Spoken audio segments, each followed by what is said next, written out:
নমস্কার, আমি শুভ্রজিৎ এবং আপনাদের সকলকে আরও একবার স্বাগত আমার চ্যানেল ফিল্মি চতুষ্কোণে। তো পারিয়া তথাগত মুখার্জি পরিচালিত, বিক্রম চ্যাটার্জি, সৌম্য মুখার্জি, অঙ্গনা রয়, অম্বরীশ ভট্টাচার্য, শ্রীলেখা মিত্র এবং আরও অনেকে মিলে অভিনীত এই ছবি কীরকম লাগলো সেসব নিয়ে কথা বলবো। একটু রাত করে রিভিউটা করছি, প্রায় 12টা হয়ে গেল। কল্যাণীর সঙ্গমে নদিয়া জেলায় দেখতে গেছিলাম ছবিটা। আমার বাড়ি থেকে প্রায় আধা ঘন্টা 40 মিনিটের ডিস্টেন্স।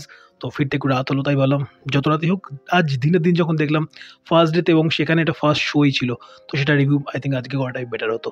যাক, কথা না বলেই শুরু করি এবং প্রথমে আমি বলে দিই, অ্যাজ হিউম্যান বিং আমি কতটুকু ডগ পার্সন হই আপনারা সেটা জাজ করুন আমার এই কমেন্টার পরে। এখানে যে দেবাশিস দা যে চরিত্রটা প্লে করেছেন, লাট্টু চরিত্রটা, আমি ঠিক সেরকম।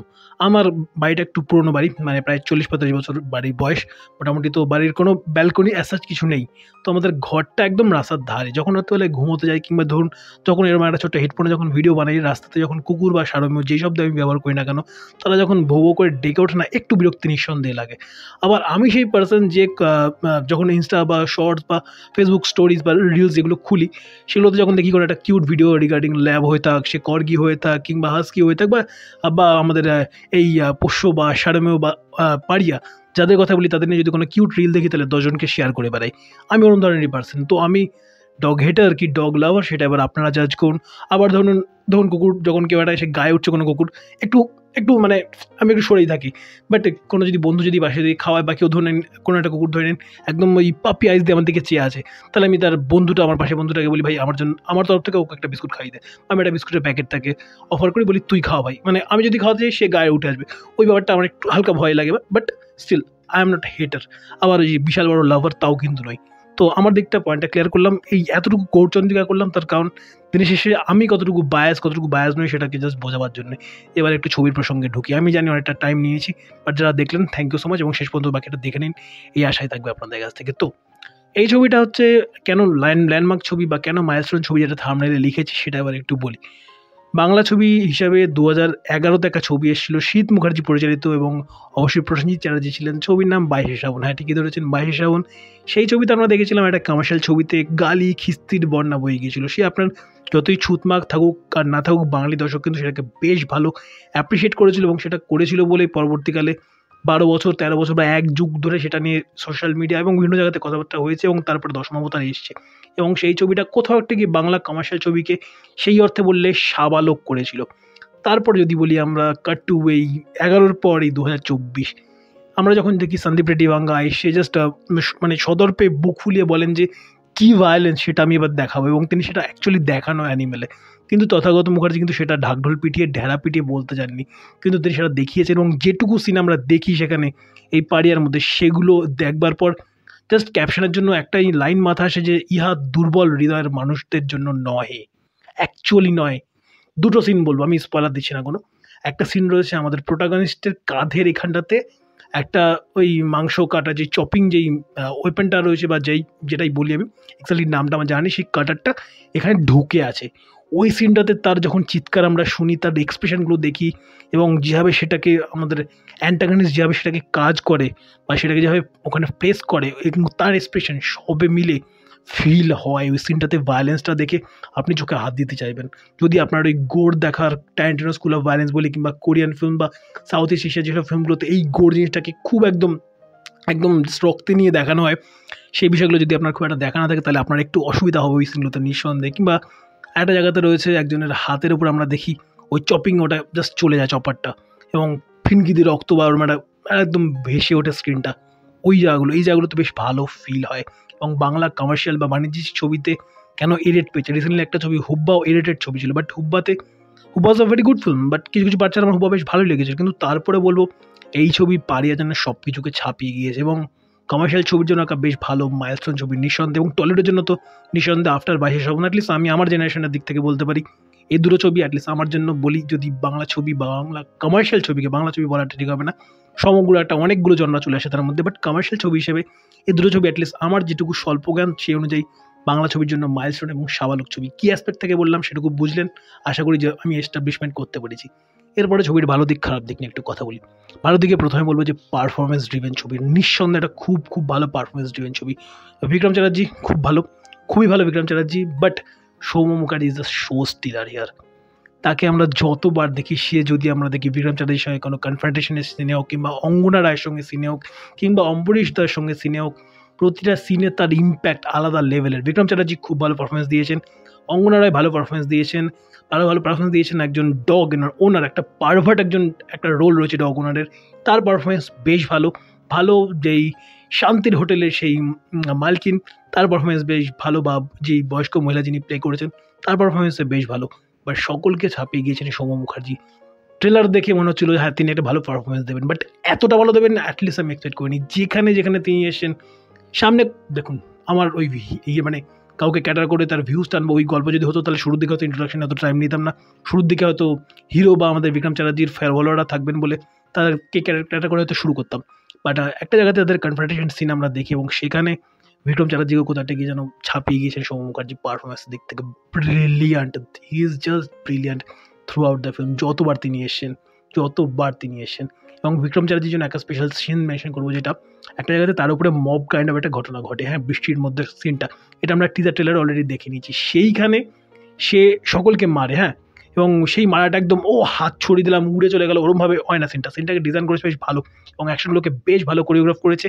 ক্লাইম্যাক্স একটা জায়গাতে শুধুমাত্র উড়ে যাচ্ছে, মানে একটা টেবিলে এই সাইড থেকে ওই সাইডে যাচ্ছে, ওই সিনটু ওই জাস্ট একটা মোমেন্ট ছাড়া সারা সিনেমাতে অ্যাকশন নিয়ে আমার দিক থেকে বড় থামস আপ থাকবে, নিঃসন্দেহে একটা বড় থামস আপ থাকবে। এবং ওই সিনটা যেটা বলছিলাম মবের সিনটা, ওই সিনে সকলকে মারে, এবং মারবার পরেও ওই সাইকি বা ওই জোনটার মধ্যে যখন বিক্রম চ্যাটার্জি চরিত্রটা রয়েছে, এবং সে থাকবার সময় তার হাত পা সবাই পড়ে রয়েছে চারদিকে, হ্যাঁ, তারপরে তোর হাত পা চলছে সেই জায়গাটাতে, ওই জায়গায় তার পারফরমেন্স বেশ ভালো।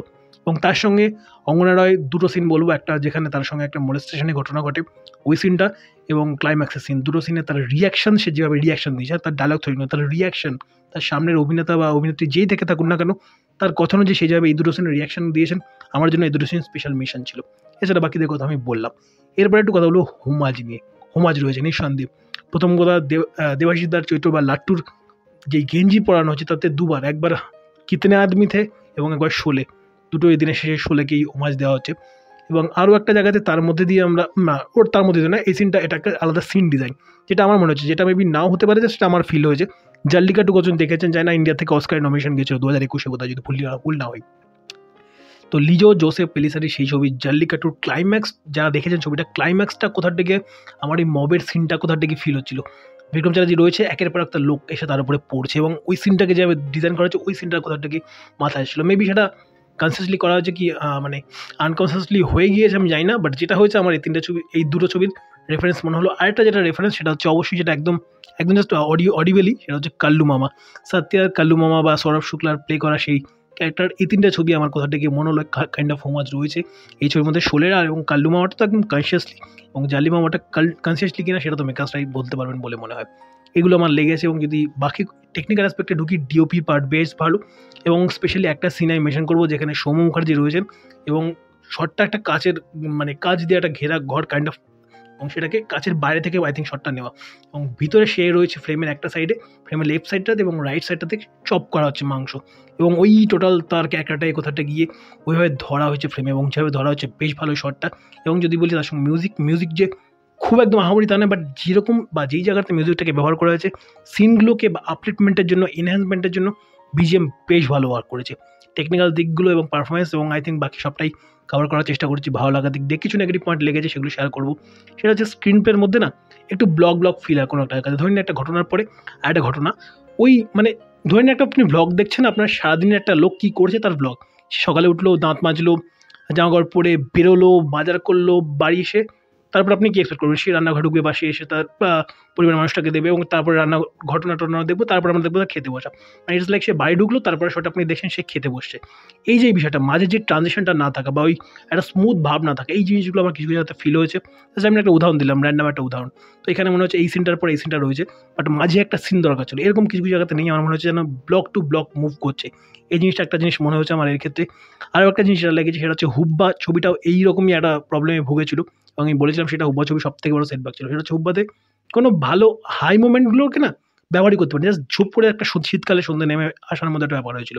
এখানেও আমরা প্রপার একটা বিল্ড আপ পাই, হ্যাঁ, যেখানে হিরো বা ভিলেনের একটা ভালো একটা টাসেল হবে লাস্টে এসে দুর্দান্ত, সেই মোমেন্টে টাসেলটা যেন হলোই না।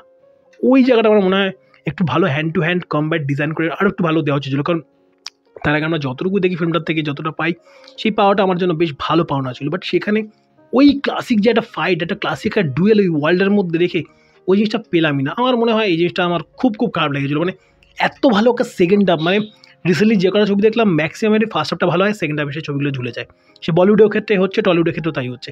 কিন্তু এই ছবিটার ফার্স্ট হাফটা ঠিকঠাক একটা ফার্স্ট হাফ, সেকেন্ড হাফে ছবিটার বার এতটা হাই হয়ে যায় না, এক্সপেকটেশন যেন একদম আকাশচুম্বী গগনচুম্বী একটা এক্সপেকটেশন, যেন শেষটুকুতে মনে হলো একটু চুনা পড়ে গেল, মানে এক বালতি দুধের মধ্যে একটু চুনা পড়ে গেলে যে ফিলটা হয় লাস্টে এসে আমার ফিলটা হলো একটু ভালো এক্সপেকটেশন ছিল লাস্টটুকুর জন্য। একটা হ্যান্ড টু হ্যান্ড কম্ব্যাট ওখানে নিঃসন্দেহে ডিজার্ভ করেছিল অত ভালো একটা সেট আপের পরে। যাই হোক এরপরে ভলিউম 2 আসে এটুকু আপনারা জেনে গিয়েছেন। এবং যদি গল্পের পার্টে বলি, আমার যা এক্সপেকটেশন ছিল গল্প থেকে বা স্টোরি লাইন এভাবে এগোবে, কিছু হয়নি। মোস্টলি ওই ভাষা কিছু একটু মিলেছে। বাকি যদি বলি ছবি হিসাবে একটা ভালো ছবি, নিঃসন্দেহে একটা সুযোগ দিয়ে দেখুন। 22 শ্রাবণকে আপনারা সুযোগ দিয়েছিলেন বলে পরবর্তীকালে বাংলাতে আরও ভালো ভালো আমরা ছবি পেয়েছিলাম কমার্শিয়াল ঘটনাতে। এই ছবির আগে সুযোগ দিন, এটা একদম মৌলিক একটা ছবি।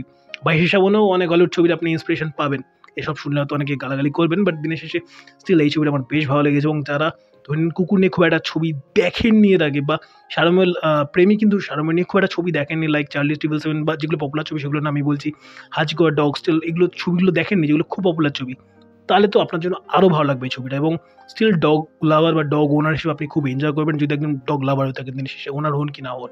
বাট তারপরেও অ্যাজ জেনারেল অডিয়েন্স আমার বেশ ভালো লেগেছে। এটুকুই বলে শেষ করবো। রিভিউটা অনেকটা বড় হলো আমি জানি, বাট যেগুলো ছিল বলার পয়েন্ট, একটু টাইম নিলাম, দেশ আয়া পর দ্রুস্ত আয়া, এটুকু অ্যাটলিস্ট এই বিষয়টাতে বিলিভ করার চেষ্টা করলাম এবং আপনাদেরও সেই বিলিভে রাখবার চেষ্টা করলাম এই 11 মিনিট 12 মিনিট ধরে। শেষ করবো ভিডিও। যারা দেখলেন শেষ পর্যন্ত অনেক ধন্যবাদ। ভিডিও ভালো লাগলে লাইক করুন, শেয়ার করুন ভিডিওটাকে। চ্যানেলে নতুন হয়ে থাকলে চ্যানেলটাকে সাবস্ক্রাইব করে চ্যানেলের সঙ্গে থাকতে বলবেন না। ভালো থাকুন, ভালো রাখুন, শুভরাত্রি, গুড নাইট।